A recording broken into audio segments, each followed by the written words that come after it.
അച്ഛൻ എന്തു പറഞ്ഞാലും ഞാൻ അനുസരിച്ചോളാം. കുഞ്ഞിനൊന്നും ചെയ്യല്ലേ. മീനു അച്ഛൻ്റെ കാലിൽ വീണ് കരഞ്ഞു. അയാളുടെ കയ്യിൽ 2 വയസ്സോളം പ്രായമുള്ള ഒരാൺകുഞ്ഞിരുന്ന് കരയുന്നുണ്ട്. മര്യാദയ്ക്കാണെങ്കിൽ ഞാനും അങ്ങനെയാ. ഇല്ലെങ്കിൽ മതിയായി. നിനക്ക് നീ പിഴച്ചു പറ്റ ഈ നാശത്തിന് ചിലവിന് തരാൻ ഇനി വയ്യ. അയാൾ കുഞ്ഞിനെ അവളുടെ കയ്യിലേക്കിട്ടു. അവൾ വേഗം അവനെ ഇറുകെ കെട്ടിപ്പിടിച്ച് കരഞ്ഞു. 2.5 വർഷത്തോളമായി അച്ഛൻ്റെ ഈ ക്രൂരത സഹിക്കാൻ തുടങ്ങിയിട്ട്. പ്രകാശനുമായി പ്രണയത്തിലായപ്പോൾ മുതൽ ഇങ്ങനെയാണ് അച്ഛൻ. ഒടുവിൽ വാശി കാണിച്ചും ആത്മഹത്യ ചെയ്യുമെന്ന് ഭീഷണിപ്പെടുത്തിയുമൊക്കെയാണ് വിവാഹത്തിന് സമ്മതിപ്പിച്ചത്. അത്രയേറെ സന്തോഷിച്ചതുകൊണ്ടാണോ എന്തോ വിവാഹം കഴിഞ്ഞ് ഒരാഴ്ചയ്ക്കുള്ളിൽ പ്രകാശനൊരു ആക്സിഡൻറ്റിൽ പോയി.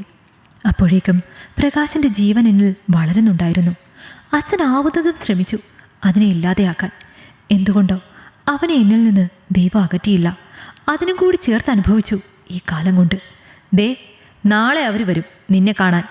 മര്യാദയ്ക്ക് കല്യാണത്തിന് സമ്മതിച്ചില്ലേ പിന്നെ നീ ഈ ജന്തുവിനെ കാണില്ല. അവസാനം പറഞ്ഞുകൊണ്ട് അയാൾ മുറിയിൽ നിന്നും ഇറങ്ങിപ്പോയി. അയാൾക്ക് പിന്നാലെ ചെറിയമ്മയും.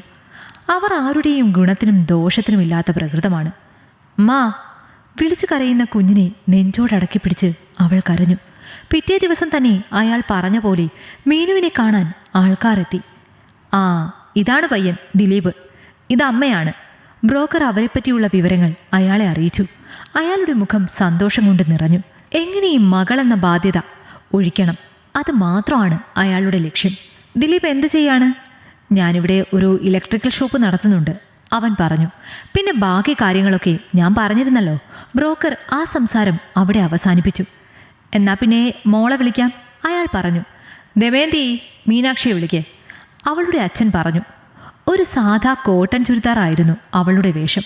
മുഖത്ത് ഒരു വിഷാദഭാവമാണെങ്കിലും കാണാൻ സുന്ദരിയായിരുന്നു.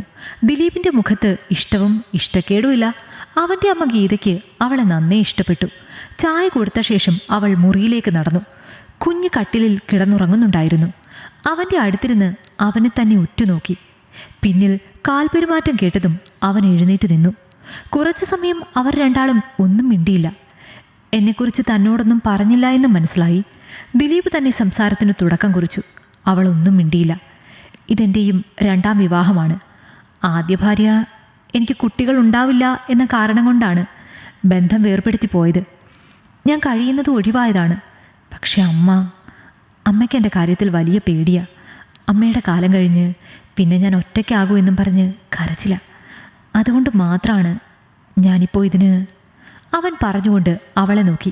നിലത്തേക്ക് നോക്കി തന്നെ നിൽക്കുകയാണ് അവൾ. തനിക്കെന്നെ ഇഷ്ടമായില്ലെങ്കിൽ അത് തുറന്നു പറഞ്ഞോളൂ, അവൻ പറയുമ്പോൾ അവളുടെ ഉള്ളിൽ അച്ഛൻ ഇന്നലെ പറഞ്ഞ കാര്യങ്ങൾ ഓർമ്മ വന്നു. അത് ഓർക്കെ തന്നെ അവളുടെ ഉള്ളം കെടുത്തു. അല്ല, എനിക്ക് സമ്മതമാണ്. പക്ഷേ അവളൊന്ന് നിർത്തി അവനെ നോക്കി. പക്ഷേ എനിക്കൊരപേക്ഷയുണ്ട്. എന്ത്? അത് വിവാഹം കഴിഞ്ഞ് വരുമ്പോൾ എൻ്റെ മോനെ കൂടി അവനില്ലാതെ എനിക്ക് പറ്റില്ല. ഞാൻ എന്ത് വേണേലും അനുസരിച്ചോളാം. തനിക്ക് മുന്നിൽ കൈകൂപ്പി കരയുന്നവളെ അവൻ അലിവോടെ നോക്കി. പിന്നെ കട്ടിലിൽ കിടക്കുന്ന കുഞ്ഞിനെയും. പിന്നീട് അവനൊന്നും മിണ്ടാതെ പുറത്തേക്ക് ഇറങ്ങിപ്പോയി. അവൾക്കല്പം ഭയം തോന്നി തുടങ്ങി. അയാൾ വേണ്ടെന്ന് പറഞ്ഞാൽ അതും തൻ്റെ കുറ്റമാവും. അതിന് അനുഭവിക്കുന്നത് ഈ കുഞ്ഞും. കരഞ്ഞുകൊണ്ട് അവൾ അവനെ തന്നോട് ചേർത്ത് പിടിച്ചു. അടുത്തയാഴ്ച താഴെക്കോവിലിൽ വെച്ചാണ് വിവാഹം. ഇതാ അതിന് വേണ്ടതൊക്കെയാണ്. അച്ഛൻ അവളെ വസ്ത്രങ്ങളും ആഭരണങ്ങളും ഏൽപ്പിക്കുമ്പോഴാണ് ദിലീപ് വിവാഹത്തിന് സമ്മതിച്ചു എന്നറിഞ്ഞത്. പറഞ്ഞുറപ്പിച്ച ദിവസം തന്നെ താഴേക്കാവ് ദേവീക്ഷേത്രത്തിൽ വെച്ച് അവരുടെ വിവാഹം നടന്നു. വീണ്ടും ഒരു താലി കഴുത്തിൽ വീഴുമ്പോൾ ഒരുതരം മരവിപ്പായിരുന്നു അവളിൽ അവനിലും. വിവാഹം കഴിഞ്ഞ് പുറപ്പെടാൻ സമയമായപ്പോഴേക്കും അവളുടെ ചെറിയമ്മയുടെ കയ്യിലിരുന്ന് കുഞ്ഞ് കരയാൻ തുടങ്ങി. അവനെ എടുക്കാൻ തുനിയവേ അച്ഛൻ്റെ തറപ്പിച്ചുള്ള നോട്ടത്തിൽ അവൾ കരച്ചിലടക്കി നിന്നു. അവൾ എടുക്കാത്ത കാരണം കുഞ്ഞ് ഉറക്കെ കരയാൻ തുടങ്ങി. മീനു, ദിലീപ് അവളെ വിളിച്ചു. അവളും നിറഞ്ഞ കണ്ണുകളോടെ നോക്കി. പോയി മോനെ എടുക്ക്, ഗൗരവത്തോടെ അവൻ പറഞ്ഞു. അല്ല മോനെ, കുഞ്ഞിനെ ഞങ്ങൾ നോക്കിക്കൊള്ളാം. അവളുടെ അച്ഛൻ അതിന് സമ്മതിച്ചില്ല. മീനുവിന് വീണ്ടും വിഷമം തോന്നി. അതിൻ്റെ ആവശ്യമില്ല, കുഞ്ഞ് മീനുവിൻ്റെ കയ്യിൽ കൊടുക്ക്, അവൻ ഉറപ്പോടെ പറഞ്ഞു. പിന്നെ അവളെ നോക്കി അവൾ വേഗം തന്നെ കുഞ്ഞിനെ അവരുടെ കയ്യിൽ നിന്നും വാങ്ങി. അവൻ്റെ കവിളിൽ തെരുതെരി ഉമ്മ കൊടുത്തു.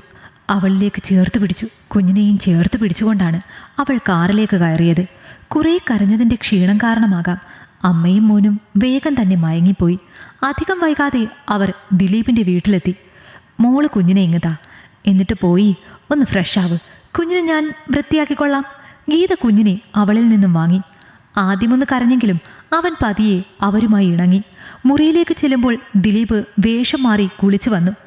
ദേ, ഇതിലുണ്ട് തനിക്കും കുഞ്ഞിനും വേണ്ടതൊക്കെ. അവനൊരു ഷെൽഫ് തുറന്ന് കാണിച്ചു. അതിൽ നിന്നും കുഞ്ഞിൻ്റെ ഒരു ജോഡി ഡ്രസ്സും എടുത്ത് അവൻ മുറിയിൽ നിന്നും ഇറങ്ങി.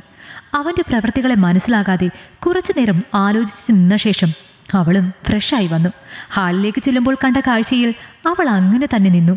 കുഞ്ഞിനെ മടിയിൽ വെച്ച് കളിപ്പിക്കുന്ന ദിലീപ്, അവന് കുറുക്കു കോരി കൊടുക്കുന്ന അമ്മ. മീനുവിൻ്റെ കണ്ണുകൾ നിറഞ്ഞു. ആ മോള് വന്നോ? ദാ ഈ ജ്യൂസ് കുടിച്ചേ. വന്ന പാടി അവൾക്ക് ജ്യൂസ് എടുത്തു കൊടുത്തു. പരസ്പരം ഓരോന്ന് പറഞ്ഞും അറിഞ്ഞും അവർ മനസ്സിലാക്കിയിരുന്നു ഇതിനകം. എന്താ മോന് പേരിട്ടേക്കണേ? ദിലീപ് ചോദിച്ചു. അങ്ങനെ പേരായി ഒന്നും ഇട്ടിട്ടില്ല, ഞാൻ വാവേന്ന് വിളിക്കും. വേറെ ആരും ഇല്ലല്ലോ, അവൾ പറഞ്ഞു. ആ, അപ്പോൾ പുതിയ പേര് നമുക്ക് കണ്ടുപിടിക്കാം അല്ലേ അമ്മ? ദിലീപാണ്. ആ പിന്നല്ലാതെ, അവരെ സമ്മതിച്ചു. ദിവസങ്ങൾ ആരെയും കാക്കാതെ കടന്നുപോയി.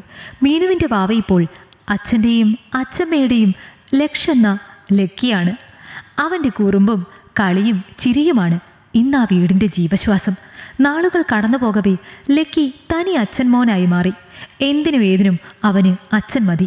ദിലീപിനും അതുപോലെയാണ്. അവൻ്റെ അമ്മ ഗീത അവനെ കളിയാക്കുന്നുണ്ട്. മുൻപൊക്കെ ഇരുട്ടിയാൽ മാത്രമേ വീടെത്തുന്നവൻ ഇപ്പോൾ ഫുൾ ടൈം കുഞ്ഞിൻ്റെ ഒപ്പമാണ് എന്ന്. എത്രയൊക്കെ അടുത്തു എന്ന് പറഞ്ഞാലും ദിലീപും മീനുവും തമ്മിൽ ഇനിയും ജീവിച്ചു തുടങ്ങിയിരുന്നില്ല. എന്തിനോ ഇരുവർക്കും ഒരു ബുദ്ധിമുട്ടുണ്ടായിരുന്നു.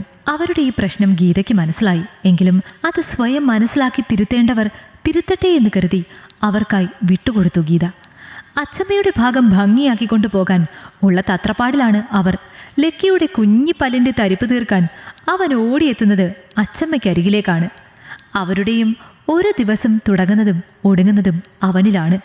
ഒരു ദിവസം അവൾ കുളി കഴിഞ്ഞ് ഈറനോടെ ഇറങ്ങി വരുമ്പോൾ അവനുണ്ടായിരുന്നു മുറിയിൽ. ഇന്നാളുകൾക്കുള്ളിൽ ഇത്തരമൊരു സന്ദർഭം ആദ്യമായിട്ടാണ്.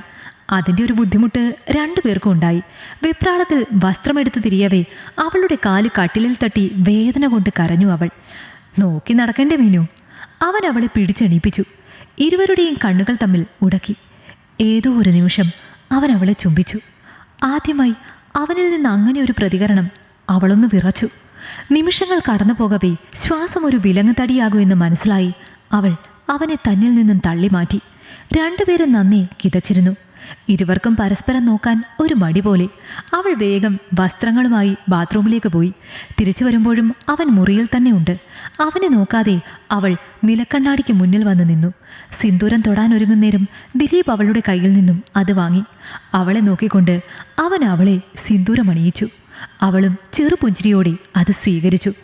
മീനു, നിനക്കിനിയും എന്നെ അംഗീകരിക്കാൻ കഴിയുന്നില്ലേ? നമുക്കൊന്നിച്ച് ഒരു ജീവിതം തുടങ്ങണ്ടേ? ദിലീപ് അവളോട് പറഞ്ഞു. ഞാനത് ദിലീപേട്ടന് ഇഷ്ടമായില്ലെങ്കിലോ എന്ന് കരുതി അവളും തിരിച്ചു പറഞ്ഞു. എൻ്റെ മോൻ്റെ അമ്മയെ എനിക്കിഷ്ടാവാതെ ഇരിക്കുമോ? അവളെ കൂടുതൽ തന്നിലേക്ക് അടുപ്പിച്ചുകൊണ്ട് അവൻ പറഞ്ഞു. എന്നെയും മോനെയും എങ്ങനെയാണ് ഇത്രയധികം സ്നേഹിക്കാൻ കഴിയുന്നത്? അതും അവൻ സ്വന്തമല്ല. പറഞ്ഞു പൂർത്തിയാക്കാൻ അനുവദിക്കാതെ അവൻ അവളെ തടഞ്ഞു. ആര് പറഞ്ഞു അവൻ എൻ്റെ സ്വന്തമല്ലെന്ന്? എൻ്റെ മോനാണവൻ. പിന്നെ നിന്നെ സ്നേഹിച്ചത്. കുറ്റങ്ങളും കുറവുകളും ഇല്ലാത്തവർ ആരുമില്ല മീനു. മനുഷ്യരല്ലേ? എല്ലാം തിരുത്തി മുന്നോട്ട് പോയാൽ അതല്ലേ നല്ലത്? അതൊരു തുടക്കമായിരുന്നു. നഷ്ടമായി എന്ന് അവർ കരുതിയ ഇരു ജീവിതങ്ങൾ ഒന്നിച്ച് തിരിച്ചു പിടിക്കാനുള്ള തുടക്കം. അതിനു കൂട്ടായി അവർക്കൊപ്പം ലക്കിയും അമ്മയും. ഈ കഥ നിങ്ങൾക്കിഷ്ടമായെങ്കിൽ ലൈക്ക് ചെയ്യൂ. നിങ്ങളുടെ അഭിപ്രായങ്ങൾ കമന്റായി രേഖപ്പെടുത്തൂ. കൂടുതൽ കഥകൾ കേൾക്കാൻ ഈ ചാനൽ സബ്സ്ക്രൈബ് ചെയ്യൂ.